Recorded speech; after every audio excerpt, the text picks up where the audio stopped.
রাজশাহীতে তীব্র গরম, সেই সাথে ভয়াবহ লোডশেডিং। সব মিলিয়ে শহর কিংবা গ্রাম সবখানেই দুর্বিষহ হয়ে উঠেছে জনজীবন। নর্দার্ন ইলেকট্রিসিটি সাপ্লাইয়ের তথ্য মতে চাহিদার তুলনায় বরাদ্দ ঘাটতির কারণে বিদ্যুতের এমন বিপর্যয়। নেসকোর কর্মকর্তারা বলছে, তীব্র গরমের কারণে বিদ্যুতের চাহিদা বৃদ্ধির বিপরীতে উৎপাদন সীমাবদ্ধতার কারণে এমন পরিস্থিতি আরও কিছুদিন অব্যাহত থাকতে পারে। দর্শক, এ বিষয়ে আরও খবর জানাতে রাজশাহী থেকে সরাসরি যুক্ত হচ্ছেন সহকর্মী জাহিদ হাসান। জাহিদ, বিদ্যুতের সর্বশেষ পরিস্থিতি এখন কেমন দেখছেন, আর বিদ্যুৎ না থাকায় কোন এলাকায় বেশি প্রভাব পড়ছে? সাবরিনা, আমরা আসলে বিদ্যুতের একটা ভয়াবহ বিপর্যয় এটা বলা যেতে পারে। একদিকে যেমন রাজশাহীতে মানে তীব্র তাপদাহ, ঠিক তার পাশাপাশি যে বিদ্যুতের যে লোডশেডিং, এতে আমরা আসলে শহর বলি কিংবা গ্রাম বলি, আসলে জনজীবন সকলেরই অতিষ্ঠ হয়ে উঠেছে। বিশেষ করে যদি আমি শহরের পরিস্থিতিটা একটু বলতে চাই, তাহলে বলতে হয় যে এখানে কিন্তু প্রতি ঘন্টায় ঘন্টায় 1 থেকে 1.5 ঘন্টা পর পর কিন্তু বিদ্যুৎ যাচ্ছে, এবং যখন বিদ্যুৎ যাচ্ছে তখন কিন্তু 2 থেকে 3 ঘন্টা পর্যন্ত বিদ্যুৎ থাকছে না। সব মিলিয়ে 12 থেকে 13-14 ঘন্টার বেশি কিন্তু কোনোভাবেই বিদ্যুৎ শহরে থাকছে না। আর গ্রামের পরিস্থিতি যদি বলতে চাই, আসলে গ্রামের পরিস্থিতি আরো খারাপ। সেখানে 8 থেকে 10 ঘন্টা কিংবা 10-12 ঘন্টার বেশি কিন্তু বিদ্যুৎ গ্রামের মানুষ পাচ্ছেন না।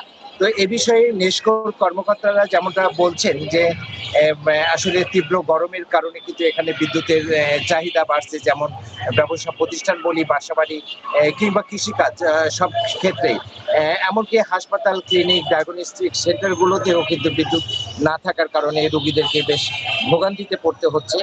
তো আসলে বিদ্যুৎ না থাকলে যে জেনারেটর সাপোর্ট, এই ক্ষেত্রেও কিন্তু আসলে যে আমাদের চলমান জ্বালানি সংকট, এই জ্বালানি সংকটের কারণে সবাইকে দুর্বিষহ জীবনযাপন করতে হচ্ছে। আসলে এই লাগামহীন লোডশেডিং এর কারণে শহরের যে ব্যবসায়ীরা, এই ব্যবসায়ীরা কিন্তু মারাত্মক ভোগান্তিতে পড়ছেন। আমার কাছে কিছু ব্যবসায়ী আছেন, আমি তাদেরই একজনের সঙ্গে কথা বলবো। আসলে বিদ্যুতের কারণে আপনাদের ব্যবসার পরিচালনা কি ধরনের অসুবিধা হচ্ছে, আপনি যদি আমাদের দর্শকদের বলেন। বিদ্যুতের কারণে আমাদের ব্যবসায় ব্যাপক কষ্টকর হয়ে যাচ্ছে। আমাদের ব্যবসাটা কন্টিনিউ করা খুব পর্যাপ্ত পরিমাণে কষ্টকর হয়ে যাচ্ছে। কারণ আজকে আমাদের এই সিটি সেন্টার মার্কেটে প্রায় 2 ঘন্টা থেকে 3 ঘন্টা বিদ্যুৎ ছিল না। আমার এক দোকানে মনে করেন যে অফার দেওয়া ছিল, অফারটা কাস্টমার গুলো আসবে, এসে যে মার্কেটে ঢুকবে সেই অবস্থাও তো নেই। পুরো মার্কেট অন্ধকার থেকে কাস্টমার গুলো ঘুরে চলে যাচ্ছে। আমাদের ব্যবসা কিন্তু আমরা মার্কেটিং এর জন্য কিন্তু বিশেষ একটা ওই বিজ্ঞাপন করে থাকি অনলাইনে, সেখানে কিন্তু আমার অনেক টাকা খরচা হয়।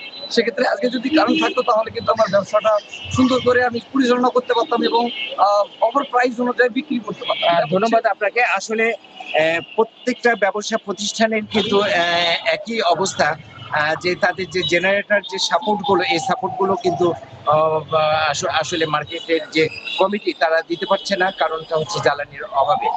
ঠিক আইপিএস যারা ব্যবহার করবে, আসলে আইপিএস চার্জটাও কিন্তু বিদ্যুতে হয়, সে কারণে আইপিএস সাপোর্টও কিন্তু তারা পাচ্ছে না।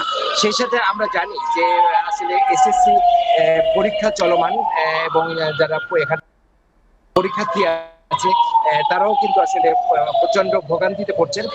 আমি একজন অভিভাবকের সঙ্গে কথা বলতে চাই যে আসলে বিদ্যুতের কারণে তাদের পারিবারিক জীবনে আসলে তাদের কি সমস্যা হচ্ছে। বিদ্যুতের ব্যাপারে আসলে অভিযোগের শেষ নাই। আসলে বিদ্যুৎ এখন থাকছে না বললেই প্রায়। বাসা বাড়িতে বিদ্যুতের কথা একই ব্যাপার, লোডশেডিং হচ্ছে প্রচুর।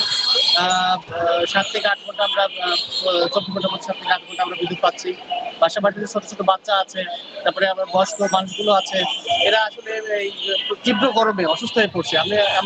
আপনারা এমনিতে জানেন যে হচ্ছে রাজশাহীতে আপনার 40 ডিগ্রি+ সেলসিয়াস তাপমাত্রায় এই গরমের মধ্যে ছোট ছোট বাচ্চারা যে অসুস্থ হচ্ছে, বৃদ্ধরা যে অসুস্থ হচ্ছে, এটা তাদের দিকে তাকানো যাচ্ছে না আর কি। এরপরেও হচ্ছে লোডশেডিং এর কারণে আমাদের হচ্ছে বাচ্চারা লেখাপড়ার খুবই অসুবিধা হচ্ছে, তারা লেখাপড়া করতে পারতেছে না ঠিক মতো। এক্ষেত্রে কিন্তু পড়াশোনা বলতে গেলে লাঠি উঠে যাচ্ছে। তো জি জাহিদ, আমরা বুঝতে পারছি। আপনাকে ধন্যবাদ।